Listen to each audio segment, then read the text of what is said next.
Bapak tahu nggak kalau pasien BPJS itu 3 hari udah disuruh pulang sama anak-anak buah Bapak nih? 3 hari loh Pak, udah disuruh pulang. Habis itu suruh balik lagi, masuk lagi, 3 hari pulang lagi, masuk lagi. Itu prakteknya Pak, Bapak harus tahu. Dengerin nih semuanya, ya. Saya dapat laporan itu, dan semua kita di sini semua dapat laporan itu. Betul betul nggak kawan-kawan? Jadi jangan sekedar slogan 3 hari Pak disuruh pulang. Ada juga yang sengaja bilang obatnya habis biar dibeli di apotek luar. Itu pasien-pasien BPJS Pak. Obat-obat kita ini di rumah sakit umum, rumah sakit pemerintah rata-rata 60% tepung, 40% obat. Obatnya nggak sama terutama di Pineng di Malaysia itu. Sudah belum Bapak tahu itu?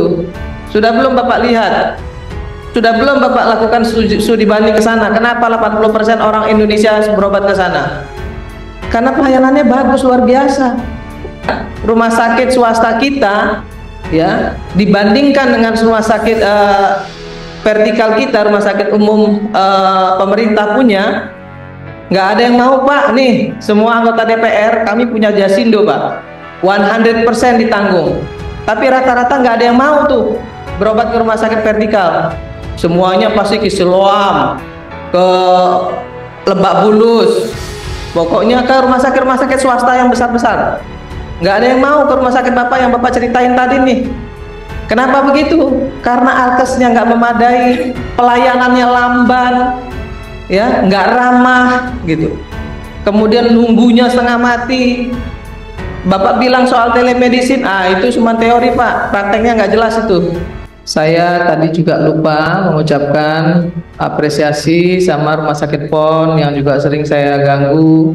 Rumah Sakit Darmais juga saya sering ganggu karena memang banyak sekali masyarakat yang meminta tolong, dan semuanya tentu seluruhnya akan saya apresiasi. Cuman saya belum pernah meminta tolong aja ya Bapak Ibu ya. Mudah-mudahan saya nggak minta tolong ke yang jauh-jauh. Yang di Jakarta hampir sebagian besar saya sudah sering minta tolong juga, ke Fatmawati juga begitu. Kenapa saya tadi fokus ke Sumatera Selatan, Palembang, karena saya dapilnya Sumatera Selatan 2. Jadi saya wajib betul-betul mengawal Sumatera Selatan 2 agar betul-betul berfungsi untuk kemaslahatan masyarakat. Yang pertama Pak Acok, Pak Dirjen, tadi paparannya luar biasa bagus. Tapi saya mohon maaf sampai hari ini saya belum tahu implementasinya seperti apa nanti. Yang kedua, rumah sakit vertikal kita itu banyak yang protes ke saya soal pengenaan biaya, ya. Kawan-kawan PPDS, anak-anak PPDS yang praktek itu dikenakan, rumah sakit vertikal dikenakan biaya 25%. Nah, tagihannya diminta kepada fakultas kedokterannya, bukan ke rumah sakitnya. Katanya mau bikin sekolah kedokteran itu mudah dan murah. Tapi kalau itu yang dilakukan oleh Kementerian Kesehatan, justru itu akan mempersulit kawan anak-anak PPDS dan juga menambah biaya pendidikan mereka. Jadi nggak ketemu tuh yang namanya target untuk bisa anak-anak sekolah kedokteran murahnya. Semua alat-alat kesehatannya dibayar oleh anak-anak PPDS, ditagihkan oleh fakultas, dibayarkan ke Kemenkes. Harusnya ditagihkan ke rumah sakit, bukan ke fakultas kedokterannya. Kalau mau ditagihkan supaya fair. Ini harus dibenerin nih. Ya, yang kedua, soal Rumah Sakit Karyadi ini udah diberesin belum? Sudah dipulihkan kembali belum nih? Ya, sudah harus bisa tuh anak-anak yang lain praktek. Kalau yang salah harus dikasih punishment, tapi yang nggak salah ya jangan kemudian ikut juga jadi korban untuk tidak bisa praktek di Rumah Sakit Karyadi.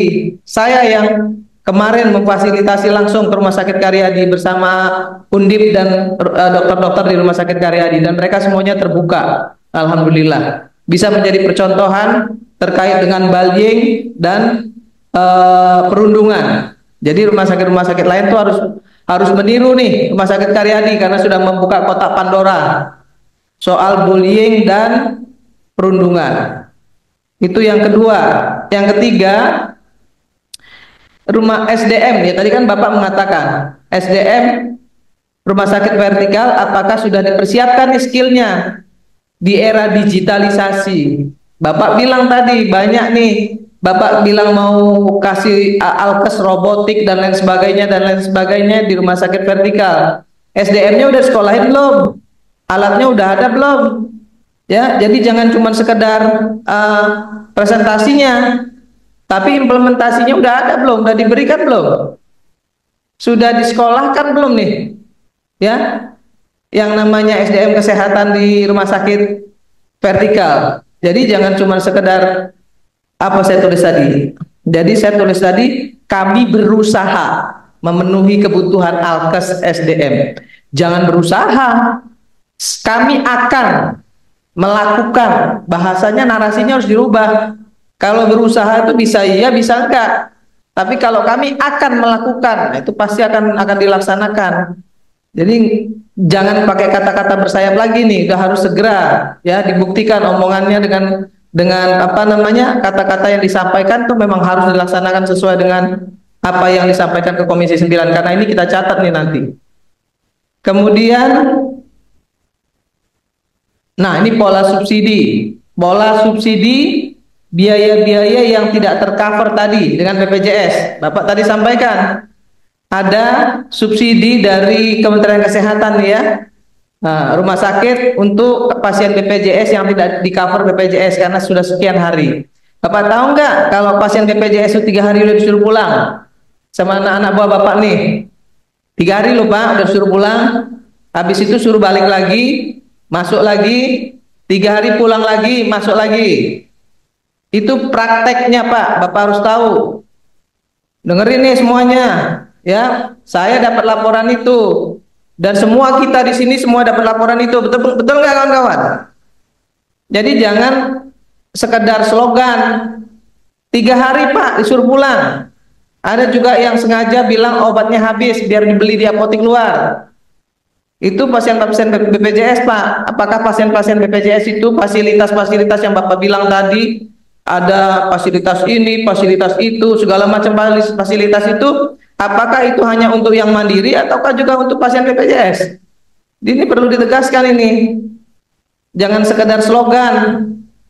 Nah, kemudian ya tadi soal persiapan SDM robotik tadi Pak, itu penting Pak ya. Pak, saya baru pulang Pak dari Pinang Pak. Saya baru berobat dari Pinang. Ada infeksi hidung. Saya operasi hidung di rumah sakit di Indonesia, saya nggak mau sebut rumah sakitnya, karena sinusitis dan masih sering karena alergi, infeksi dan nggak pernah sembuh. Saya second opinion ke sana kemarin. Kemudian saya dilakukan CT scan di sana, kemudian di endoskopi. Ya, kemudian dikasih obat, bayar dokter. Bapak tahu nggak berapa saya kena bayaran? Cuma 2.200.000 Pak. Bapak bandingin tuh kalau kita berobat di Indonesia. Saya CT scan polos itu 6 juta Pak. Only CT scan polos 6 juta Pak. Antara 3 sampai 6 juta. Nah, itu di rumah sakit di Pinang itu, Leguanle itu semuanya murah Pak. Dan obat-obatannya Bapak tahu, obat-obatannya dari Swedia, dari Takeda, semuanya obat-obatannya bagus-bagus semua. Nah, sudahkah itu Bapak lakukan di rumah sakit vertikal kita? Obat-obat kita ini di rumah sakit umum, rumah sakit pemerintah rata-rata 60% tepung, 40% obat. Obatnya nggak sama di luar, terutama di Pinang di Malaysia itu. Sudah belum Bapak tahu itu? Sudah belum Bapak lihat? Sudah belum Bapak lakukan studi banding ke sana? Kenapa 80% orang Indonesia berobat ke sana? Karena pelayanannya bagus, luar biasa. Nggak ada itu yang namanya WC-nya bau. Ya, yang namanya kerannya mati. Kalau kita kemarin kunjungan aja dari BWRT, tiba-tiba kerannya mau ke kamar mandi, kerannya nggak hidup. Nah, yang ketiga, rumah sakit swasta kita ya dibandingkan dengan rumah sakit vertikal kita, rumah sakit umum pemerintah punya, nggak ada yang mau, Pak. Nih, semua anggota DPR, kami punya jasindo, Pak. 100% ditanggung. Tapi rata-rata nggak ada yang mau tuh berobat ke rumah sakit vertikal. Semuanya pasti ke Siloam, ke Lebak Bulus, pokoknya ke rumah sakit swasta yang besar-besar. Nggak ada yang mau ke rumah sakit Bapak yang Bapak ceritain tadi nih. Kenapa begitu? Karena alkesnya nggak memadai, pelayanannya lamban, ya, nggak ramah gitu. Kemudian nunggunya setengah mati. Bapak bilang soal telemedicine, itu cuma teori, Pak, prakteknya nggak jelas itu.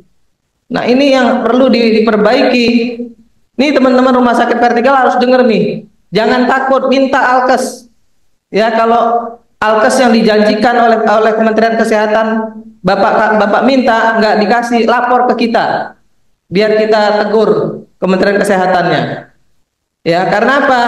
Karena biasanya dokter-dokter spesialis di rumah sakit daerah, rumah sakit vertikal dan lain sebagainya mau kerja kalau ada alkesnya bagus. Kalau alkesnya nggak bagus, gimana mereka mau kerja? Gimana mereka mau ngobatin secara konstruktif? Pasti nggak bisa. Nah, saya kira saya ngomong banyak. Tadi Ibu Nini sudah memperingatkan. Pasti saya ini tadi baru warming up aja. Nah, ini sekarang baru saya sport beneran nih. Ya, jadi saya berharap tidak ada sedikit pun rasa tidak suka saya kepada Bapak Ibu semua. Semuanya saya lakukan untuk kepentingan Bapak Ibu semua dalam melayani masyarakat, dalam melayani bangsa kita, mengedepankan nilai-nilai kemanusiaan. Itu yang ingin saya sampaikan. Sekali lagi saya mengingatkan Direktur Rumah Sakit Husin Palembang, susah sekali dihubungi, dan kalau dimintain pertolongan juga susah, Pak. Itu saya catatan bagi Pak Acok. Saya ngomong di sini terus terang saya buka karena saya punya data. Saya punya data. Yang meninggal, yang saya minta tolong ke saya, yang meninggal, kemudian yang tidak tertangani banyak, Pak. Saya pernah ke Hasan Sadikin saja langsung ditangani sama Direktur Hasan Sadikin. Saya pernah WA dan langsung ditangani. Saya bilang hari ini juga saya mau anak ini masuk ke ke ruangan dan besok harus operasi karena kena ada tumor besar di anak 6 tahun, kena tumor sampai nggak bisa jalan. Sudah seminggu baru dilayanin oleh rumah sakit rujukannya, dirujuk ke rumah sakit Husin. 1 hari kemudian langsung masuk ke kamar. Nah, seperti itu harusnya yang dilakukan oleh Bapak Ibu semua kepada pasien-pasien yang urgent itu. Saya kira itu saja yang ingin saya sampaikan. Terima kasih. Saya tutup dengan wallahul muwaffiq ila aqwamit thoriq. Assalamualaikum warahmatullahi wabarakatuh.